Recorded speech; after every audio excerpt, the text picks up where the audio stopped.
નમસ્કાર વિદ્યાર્થી મિત્રો, ગુડ મોર્નિંગ. ફરી અહીંયા પરેશ પુરોહિત યુટ્યુબ ચેનલમાં સર્વે મિત્રોનું હાર્દિક સ્વાગત છે. આપણે મિત્રો જે ચેપ્ટર ચાલી રહ્યું છે ધોરણ 12 માં ઘન અવસ્થા, લાસ્ટ એક બે ટોપિક બાકી છે અને થોડુંક ચેપ્ટર બાકી છે તો એના વિશે થોડું સ્ટડી કરી લઈશું. આપણે અત્યારે જે ટોપિક ચાલી રહ્યો છે ક્ષતિ અથવા તો એને જેને કહીએ આપણે ડિફેક્ટ્સ, અને ડિફેક્ટ્સના વિવિધ પ્રકાર આપણે ભણી ચૂક્યા. એ ડિફેક્ટ્સના જે પ્રકાર ભણ્યા એમાં તત્વયોગમિતિ ક્ષતિનો પણ ડિસ્કશન કરી નાખ્યું છે મિત્રો, કે ભાઈ તત્વયોગમિતિ ક્ષતિ કોને કહેવાય, ફ્રેન્કલ ક્ષતિમાં શું થાય, શોર્ટકી ક્ષતિમાં શું થાય, અવકાશ ક્ષતિ કોને કહેવાય, આંતરાલીય ક્ષતિ કોને કહેવાય, એ બધાની ડિસ્કશન કરી ચૂક્યા છીએ મિત્રો. હવે આપણે અગત્યનું જે ભણવાનું છે એ આપણી પાસે છે બિન તત્વયોગમિતીય પ્રકારની ક્ષતિ.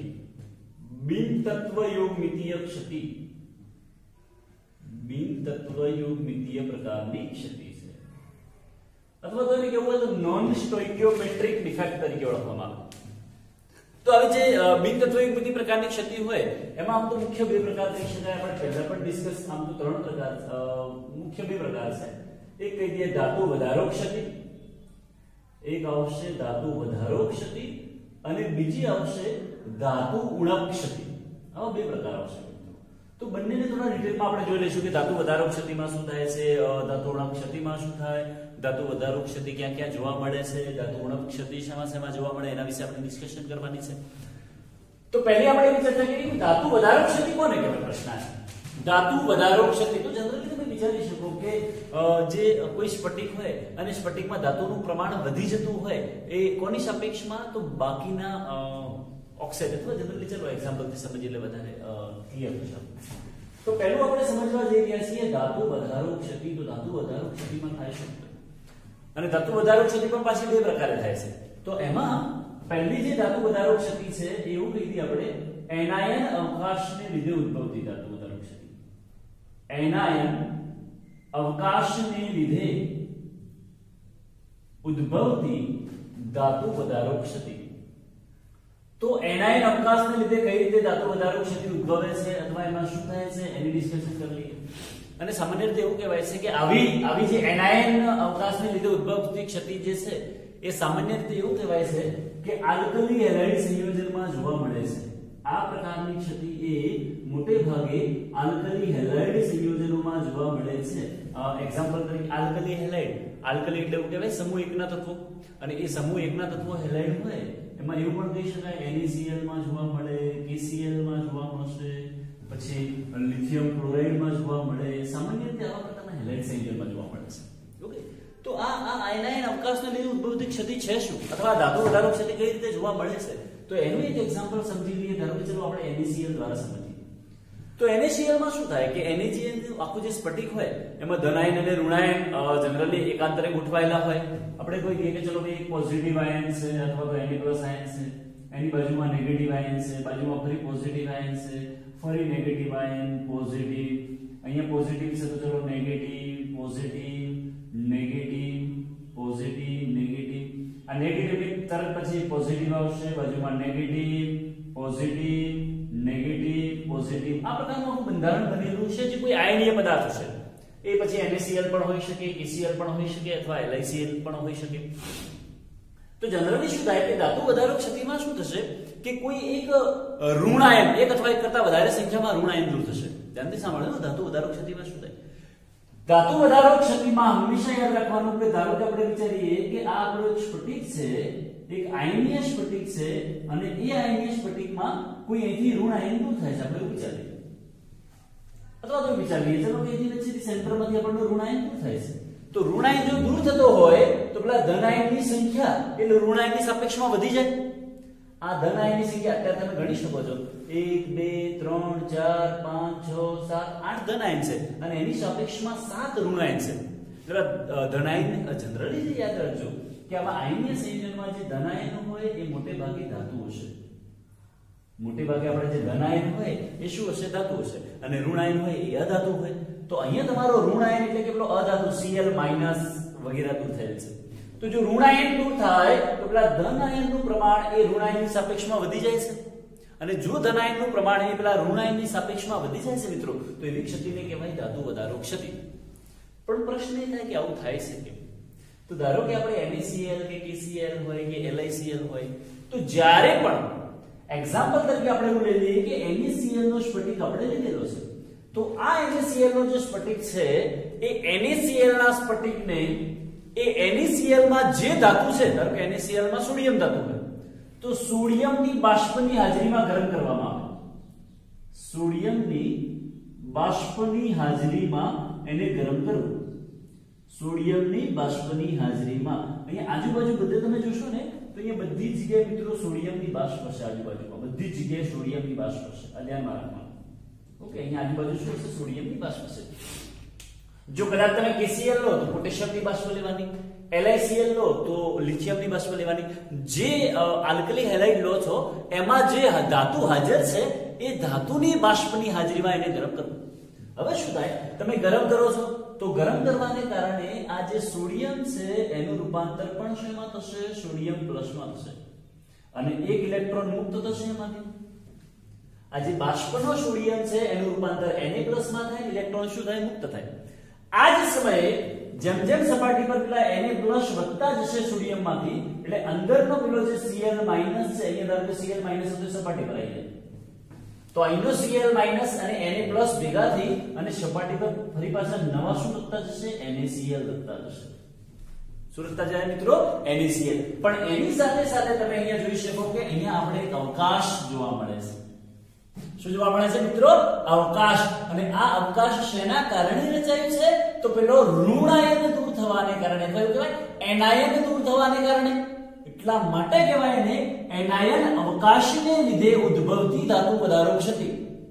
હવે બીજો પ્રશ્ન એવો પણ આવે સાથે સાથે કે જેવું અહીંયા આપણને એવું જોવા મળે કે અહીંયા ચલો અવકાશ ઉદ્ભવે છે, પણ હવે તમે જોઈ શકો છો કે આમાં પેલા પોઝિટિવ વીજભારની સંખ્યા એ નેગેટિવ કરતા વધી ગઈ છે. એટલે વીજભારનું તટસ્થીકરણ અહીંયા જળવાતું નથી, ન્યુટ્રાલિટી જળવાતી નથી. તો ન્યુટ્રાલિટી જાળવવા માટે શું કરશે કે પેલી બાષ્પનો આયન જે બન્યો છે એમાંથી મુક્ત થયેલો જે ઇલેક્ટ્રોન હોય એને શબ્દ વાપરીએ આપણે મુક્ત ઇલેક્ટ્રોન, અથવા એના માટે બીજો શબ્દ એવો પણ વાપરી શકાય, એને વિસ્થાનીકૃત ઇલેક્ટ્રોન પણ કહેવાશે મિત્રો. એને શું કહેવાશે? વિસ્થાનીકૃત ઇલેક્ટ્રોન. તો એ ઇલેક્ટ્રોન ધીમે ધીમે ધીમે ધીમે અહીંયા દાખલ થશે. અહીંયા ઇલેક્ટ્રોન આવશે. આ જે ઇલેક્ટ્રોન છે એ કયા સ્થાને જઈને ગોઠવાઈ ગયો? કે જ્યાંથી પેલો ઋણ આયન કેટાયન નીકળ્યો છે ત્યાંથી. જે જગ્યાએથી પેલો આપણો કેટાયન અથવા તો ઋણ આયન નીકળેલો છે ત્યાં જે પણ ગોઠવાઈ જશે આ ઇલેક્ટ્રોન અથવા તો મુક્ત ઇલેક્ટ્રોન ગોઠવાય. ઓકે, તો આ પ્રકારની જનરલી ઘટના બનતી હોય છે શેમાં? કે ધાતુ વધારો ક્ષતિમાં. હવે પ્રશ્ન એ થાય કે ઘણીવાર શું થાય કે તમે NaCl પણ લીધેલો હોય, અહીંયા KCl પણ લઈ શકો છો, LiCl પણ લઈ શકો છો, તો શું આ ધાતુ બદલવાથી કોઈ ફરક પડે ખરા? હા. આમાં શું થાય? આપણે જે એટોમિક સ્ટ્રક્ચર ચેપ્ટર ભણ્યા છે એ પરમાણુનું બંધારણ લીધું. તો પરમાણુના બંધારણમાં તમે કંઈક એવું ભણ્યા છો કે જ્યારે કોઈ ઇલેક્ટ્રોન હોય અને એ ઇલેક્ટ્રોન પોતે ઉર્જા મેળવે છે, ધારો કે ઇલેક્ટ્રોન પોતે ઉર્જા મેળવે, તો ઉર્જા મેળવવાને કારણે એ પોતે ઉત્તેજિત અવસ્થામાં જાય. ક્યાં જાય મિત્રો?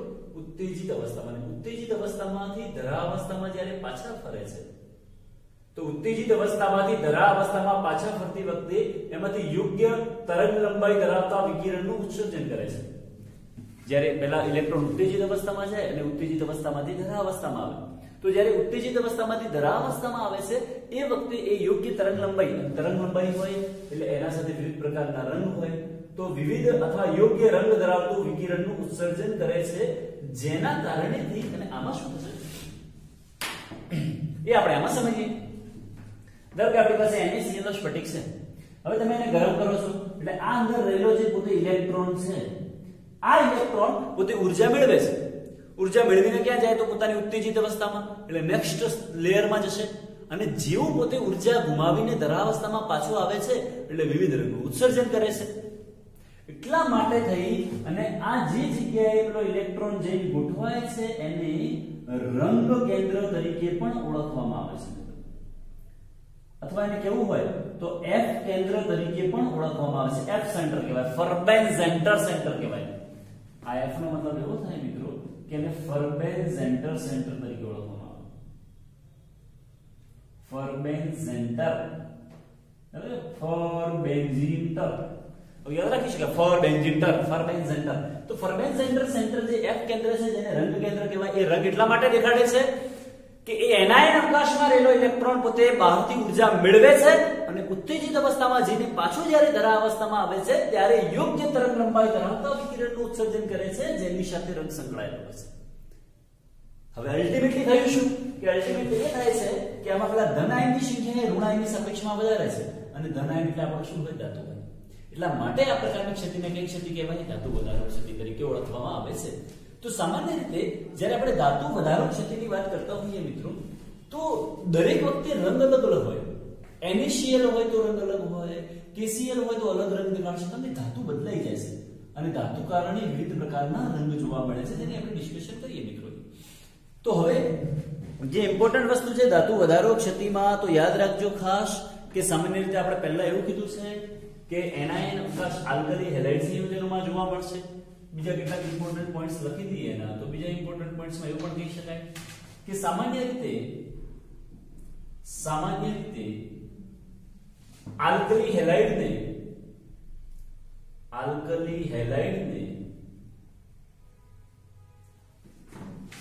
તેમાં હાજર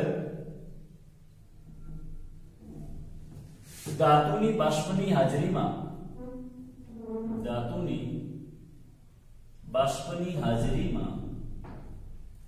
ગરમ કરવામાં આવે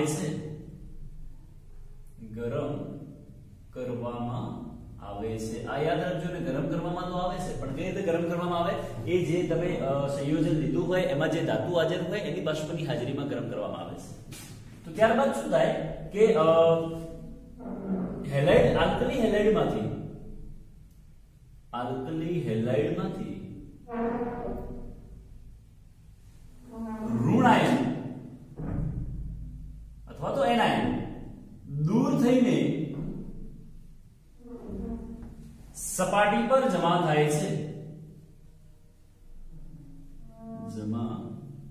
છે તથા ઉદ્ભવેલ અવકાશમાં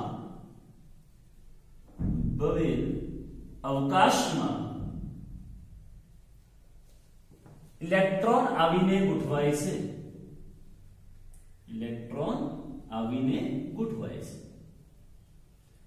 આ સ્થાનને F કેન્દ્ર કે રંગ કેન્દ્ર કહે છે. પછી બીજું સેન્ટેન્સ મિત્રો એવું પણ લખી શકાય કે F કેન્દ્ર ધરાવતા સ્ફટિકને જ્યારે ગરમ કરવામાં આવે છે ત્યારે તે ઉર્જા મેળવીને ઇલેક્ટ્રોન ઉત્તેજિત અવસ્થામાં જાય છે, જેના કારણે વિવિધ રંગ જોવા મળે છે. એ લખી દઈએ મિત્રો કે F કેન્દ્ર ધરાવતા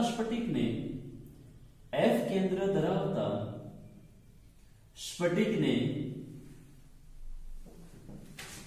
ગરમ કરતા તેમાં રહેલ ઇલેક્ટ્રોન ઉર્જા મેળવીને ઉત્તેજન પામે છે, જેને કારણે રંગ જોવા મળે છે. અને આમાં રંગ દરેક જ્યારે પણ આલ્કલી હેલાઇડ બદલાતા જશે એના રંગ શું થતા જશે, બદલાતા જશે.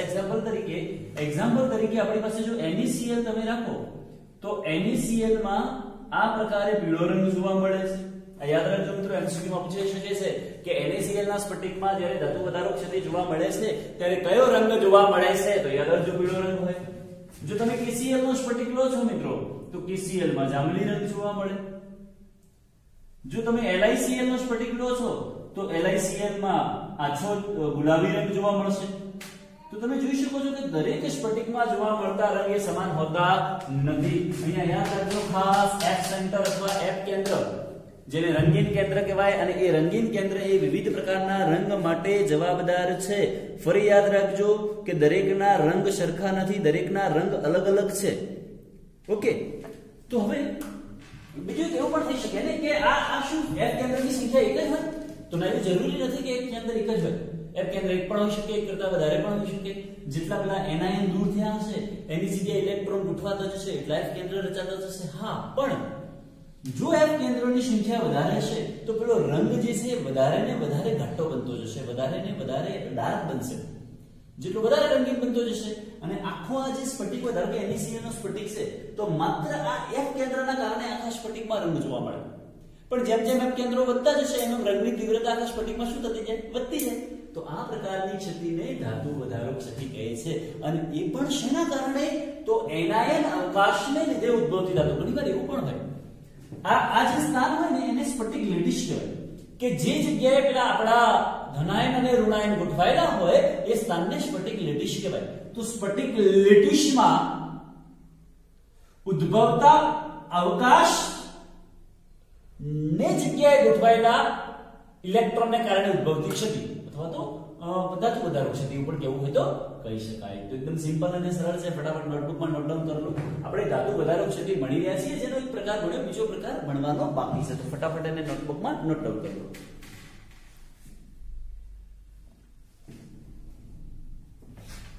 ઓકે, તો જેમ આપણે એક ધાતુ વધારો ક્ષતિ ભણી ગયા મિત્રો કે જે છે એનાયન અવકાશને લીધે ઉદ્ભવતી ધાતુ વધારો ક્ષતિ. હવે બીજી જે મારે ધાતુ વધારો ક્ષતિ તમને સમજાવવાની છે એ પણ એકદમ સિમ્પલ છે. ઓકે, એ શું છે સમજી લઈએ છીએ. એ બીજી જે ધાતુ વધારો ક્ષતિ છે એ કંઈક આવું છે કે વધારાના ધન આયન આંતરાલીય સ્થાન પર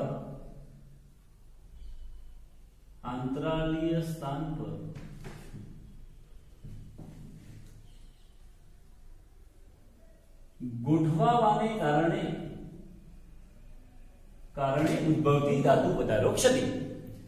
તો આ જે વધારાના ધન આયન હોય આંતરાલીય સ્થાન પર ગોઠવાવાને કારણે ઉદ્ભવતી ધાતુ વધારો ક્ષતિ કેવી હોય એને સમજી લેજો ને. એક્ઝામ્પલ સમજવું હોય તો એવું કહું કે Zn હોય, ધારો કે Zn ઝીંક ઓક્સાઇડ સોલિડ, અને એ જ્યારે રૂમ ટેમ્પરેચર પર હોય તો યાદ રાખજો કે જ્યારે પણ Zn રૂમ ટેમ્પરેચર પર હોય તો એ વખતે એ સફેદ રંગ ધરાવે છે. જ્યારે પણ Zn એ ઓરડાના ટેમ્પરેચર પર હોય, એ બ્રેકેટમાં લખી દઈએ આપણે કે ઓરડાના તાપમાને.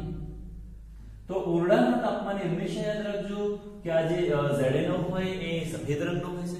પણ ધારો કે એને ગરમ કરવામાં આવે ઊંચા તાપમાને, તો જ્યારે એને ઊંચા તાપમાને ગરમ કરવામાં આવે છે તો ઊંચા તાપમાને ગરમ કરતા એમાંથી Zn2+ આયન દૂર થાય છે અને પેલો ઓક્સિજન દૂર થઈ જાય છે. ઓક્સિજન વાયુ સ્વરૂપેમાંથી દૂર થઈ જાય છે. હવે જેમ જેમ ઓક્સિજન દૂર થતો જશે એમ પેલા Zn ની સંખ્યા ઓક્સિજનની સાપેક્ષમાં પ્રમાણમાં વધતી જાય. અને ઓક્સિજનની સંખ્યાની સાપેક્ષમાં જો Zn ની સંખ્યા વધતી જતી હોય તો એને પણ એવું કહી શકાય ધાતુ વધારો ક્ષતિ. અને આ દરમિયાન બે ઇલેક્ટ્રોન પણ મુક્ત થાય છે અને હવે જે રચાય છે એનો રંગ બદલાઈ જાય છે, જે પીળો રંગ હોય છે. પહેલા સફેદ રંગ હોય, ગરમ કરવાને કારણે જે આપણને Zn2+ બને છે એમાં કયો રંગ જોવા મળે છે? પીળો રંગ. ચલો આને થોડું વ્યવસ્થિત સમજીએ બીજી રીતે આકૃતિ પર. તો આકૃતિ દ્વારા એને જો સમજવું હોય તો હું એવું કહું તમને કે ચલો આ અહીંયા Zn2+ છે. ઓકે, એની બાજુમાં ઓક્સિજન 2- હોય, એની બાજુમાં ફરી પાછું Zn2+ હોય, એની બાજુમાં ફરી ઓક્સિજન 2- હોય. આ રીતે આખું ગોઠવાયેલું હોય. હવે Zn2+ છે તો એની નીચે તરફ પાછું ઓક્સિજન 2- હશે મિત્રો. એની બાજુમાં ફરી પાછું Zn2+ આયન હાજર હોય, એની બાજુમાં ફરી ઓક્સિજન 2- આયન હાજર હોય, એની બાજુમાં ફરી પાછું Zn2+ આયન હાજર હોય. ઓકે, આ ઓક્સિજન 2- ની તરત અહીંયા પાછું Zn2+ આયન હાજર હશે, અહીંયા ઓક્સિજન 2- આયન હાજર હોય, અહીંયા Zn2+ આયન હાજર હોય, ફરી પાછું બાજુમાં ઓક્સિજન 2- આયન હાજર હોય. આ પ્રકારની સ્થિતિ જોવા મળે. ઓકે, હવે બધા એકબીજા સાથે જોડાયેલા છે આપણે, હે ને? બધા એકબીજા સાથે જોડાયેલા છે. ઓકે, સરસ. હવે આ જે વચ્ચે સ્થાન જોવા મળે છે ને મિત્રો, એને આંતરાલીય સ્થાન એવું પહેલા ભણ્યા હતા આપણે. એને કયા સ્થાન કહેવાય? આંતરાલીય સ્થાન તરીકે ઓળખવામાં આવે. તો બિલકુલ ધ્યાનથી સમજો શું થાય. હા, આ Zn નો એક સ્ફટિક છે, આ Zn નું એક સ્ફટિક છે જેમાં તમે જોઈ શકો જેટલા Zn છે એટલા જ ઓક્સિજન છે. 1 2 3 4 5 6 Zn2+ છે તો 6 ઓક્સિજન 2- છે. બંનેની સંખ્યા સમાન છે એટલે એનો ગુણોત્તર કેવો હોય? તો 1:1 કહી શકાય મિત્રો. કેવો હોય? Zn નું પ્રમાણ એટલું જ છે જેટલું ઓક્સિજન નું પ્રમાણ હોય. બંનેના પ્રમાણ સરખા છે. ઓકે, હવે ધ્યાનથી સમજો શું કહેવા માંગુ છું. તો હવે આપણે એવું કહીએ જ્યારે ZnO ને ગરમ કરવામાં આવે છે તો એમાં ઓક્સિજન દૂર થાય છે. હવે ઓક્સિજન દૂર થતો જાય તો પેલા Zn2+ જે છે એ છેલ્લે વધતા જશે એવું કહેવાય. તો આ જે Zn2+ વધ્યો છે એ ક્યાં ગોઠવાશે? તો ધારો કે એ આપણે એવું કહી દઈએ કે અહીંયા અહીં ગોઠવાય છે, એટલે એવું કહેવાય આંતરાલીય સ્થાનમાં ગોઠવાય છે. આ જે ધનાયન Zn2+ છે એ ક્યાં ગોઠવાય છે? એટલે આંતરાલીય સ્થાનમાં. તો લખી છે આપણે વધારાના ધનાયન આંતરાલીય સ્થાન પર ગોઠવાવાને કારણે ઉદ્ભવતી ધાતુ વધારો ક્ષતિ. હવે તમે અહીંયા જોઈ શકો કે Zn2+ અને ઓક્સિજન 2- ની સંખ્યા સરખી છે? ના, બિલકુલ નહીં. Zn2+ ની સંખ્યા એટલે ઓક્સિજન 2- ની સંખ્યા કરતા વધી ગઈ છે. એટલે આ ક્ષતિ જોવા મળ્યા પછી હું પહેલા એવું લખતો કે Zn1 અને ઓક્સિજન પણ 1 હોય, પણ હવે Zn ની સંખ્યા 1 લખી શકાય નહીં. Zn1+x આ 1 ના લખો તો પણ ચાલે. એટલે Zn1+xO લખાય મિત્રો. અહીંયા જુઓ તો ઝીંકના પ્રમાણમાં કેટલો વધારો થયો? તો +x જેટલો વધારો થયેલ છે. તો આ Zn1+xO એ ધાતુ વધારા ક્ષતિને કારણે ઉદ્ભવતું સૂત્ર છે. એમસીક્યુ પૂછાય કોઈ વાર મિત્રો કે ભાઈ Zn માં ધાતુ વધારો ક્ષતિ જોવા મળવાને કારણે ઉદ્ભવતું સંયોજનનું સૂત્ર જણાવો. તો Zn1+xO પ્રકારનું થશે. ઓકે, બીજો પણ આમાં કન્સેપ્ટ સમજી લઈએ કે ચલો આપણે એવું કીધું ભાઈ આંતરાલીય સ્થાન પર Zn2+ ગોઠવાય છે, પણ હવે તમે એક વસ્તુ જોઈ શકશો મિત્રો કે અહીંયા ધન આયનનું પ્રમાણ એટલા ઋણ આયનની સાપેક્ષમાં વધી ગયું છે, તો વીજભારનું તટસ્થીકરણ જળવાતું નથી. તમને પડે છે? તો ઇલેક્ટ્રિક ન્યુટ્રાલિટી કરવી હોય મારે. ઇલેક્ટ્રિક ન્યુટ્રાલિટી માટે શું કરવાનું? તો એની એક્ઝેક્ટ આજુબાજુના અથવા બાજુના જે સ્થાન હોય ત્યાં ઇલેક્ટ્રોન અહીં ગોઠવાઈ જશે. એક ઇલેક્ટ્રોન અહીંયા ગોઠવાય, એક ઇલેક્ટ્રોન અહીંયા ગોઠવાય, એટલે આ ઇલેક્ટ્રોન અને Zn2+ જો તટસ્થ થઈ જાય. પણ પ્રશ્ન એ થાય કે ઇલેક્ટ્રોન આયા ક્યાંથી? તો આ ઇલેક્ટ્રોન ક્યાંથી આવે? તો અહીંયા તમે જો અહીંયા બે ઇલેક્ટ્રોન મુક્ત થાય છે. તો એ બે ઇલેક્ટ્રોન ક્યાં જઈને ગોઠવાશે? કે જ્યાં પેલો Zn2+ આયન જઈને ગોઠવાયો હોય, જ્યાં પેલો Zn2+ આયન જઈને ગોઠવાયો હોય એની બાજુવાળા જે આંતરાલીય સ્થાન છે એ આંતરાલીય સ્થાનમાં જઈ અને પેલો ઇલેક્ટ્રોન ગોઠવાય છે. આ યાદ રાખજો મિત્રો. તો આ પ્રકારની જે ક્ષતિ છે, હવે યાદ રાખવાનું ખાસ, આ પ્રકારની ક્ષતિને ધાતુ વધારો ક્ષતિ તો કહેવાય છે, પણ કયું? કે જે આંતરાલીય સ્થાન પર વધારાના ધનાયન ગોઠવાના કારણે હોય છે. ઓકે, એકદમ સિમ્પલ અને સરળ છે. તો હંમેશા યાદ રાખજો કે એમાં લખવું હોય તો એવું લખી શકાય, આ એક તો ફોર્મ્યુલા લખી શકાય, વધારાના ધનાયન, એક સેન્ટેન્સ લખી દઈએ આપણે કે આ પ્રકારની ક્ષતિ વધારાના Zn2+ આયન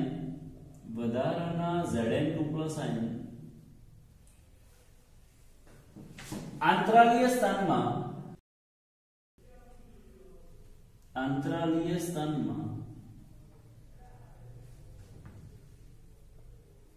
ગોઠવાવાને કારણે જોવા મળે છે તથા તેની બાજુના આંતરાલીય સ્થાન પર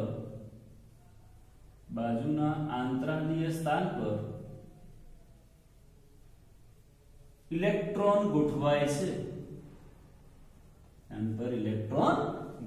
તો એકદમ સિમ્પલ અને સરળ પ્રકારની ક્ષતિ છે મિત્રો. તો આજે આપણે જે બિનતત્વયુગ્મિતિ પ્રકારની ક્ષતિ છે, આપણને એ પણ થાય ને બિનતત્વયુગ્મિતિ કેમ કહીએ છીએ ને? તો માં ધનાયન અને ઋણાયનની સંખ્યા સરખી રહેતી નથી, એટલા માટે એને બિનતત્વયુગ્મિતિ કહીએ છીએ. ધનાયનની સંખ્યા અત્યાર સુધી જે ભણ્યા એમાં વધી ગઈ છે, કોની સાપેક્ષમાં? ઋણાયનની સાપેક્ષમાં.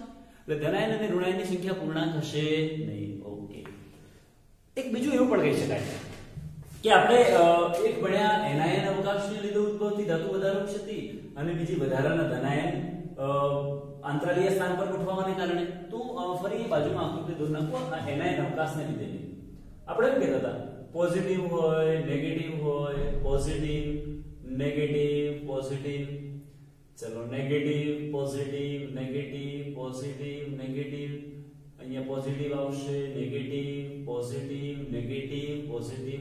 આવો કોઈ એક એકમ કોષ છે એ પછી ગમે તેનો હોય, મતલબ NaCl નો હોય કે કોઈ હશે. તો બંનેમાં ડિફરન્સ શું છે? બંને ધાતુ વધારો ક્ષતિ છે, પણ બંનેમાં એક મેજર ડિફરન્સ મિત્રો તમે એ જોઈ શકો કે આપણે આમાં એનાયન અવકાશને લીધે ઉદ્ભવતી ધાતુ વધારક ક્ષતિમાં શું થતું હતું, કોઈ જગ્યાથી ઋણાયન દૂર થતા હતા, કોઈ જગ્યાથી શું થાય છે, ઋણાયન દૂર થાય છે કોઈ. હવે તમે યાદ કરો શોર્ટકી ક્ષતિ. શોર્ટકી ક્ષતિમાં શું જોવા મળે છે, જેટલી સંખ્યામાં ધનાયન દૂર થાય છે એટલી સંખ્યામાં ઋણાયન દૂર થાય છે. જેટલી સંખ્યામાં ધનાયન દૂર થતા હતા એટલી જ સંખ્યામાં ઋણાયન દૂર થાય છે. અહીંયા ધનાયન અને ઋણાયન સરખી સંખ્યામાં દૂર નથી થતા મિત્રો, પણ ઋણાયન તો દૂર થાય જ છે. એટલે જોવા કોના જેવું મળે છે, શોર્ટકી ક્ષતિ જેવું. તો સામાન્ય રીતે એવું કહેવાય કે આ જે છે એના એક્ઝામ્પલ જો બધા લખવા હોય તો શોર્ટકી ક્ષતિ ધરાવતા જે સંયોજનો હોય એ શોર્ટકી ક્ષતિ ધરાવતા સંયોજનમાં આ એનાયન અવકાશને લીધે ઉદ્ભવતી ક્ષતિ જોવા મળે છે, શોર્ટકી ક્ષતિવાળા. જ્યારે આમાં તમે એવું જોઈ શકો ફ્રેન્કલ ક્ષતિ જેવું.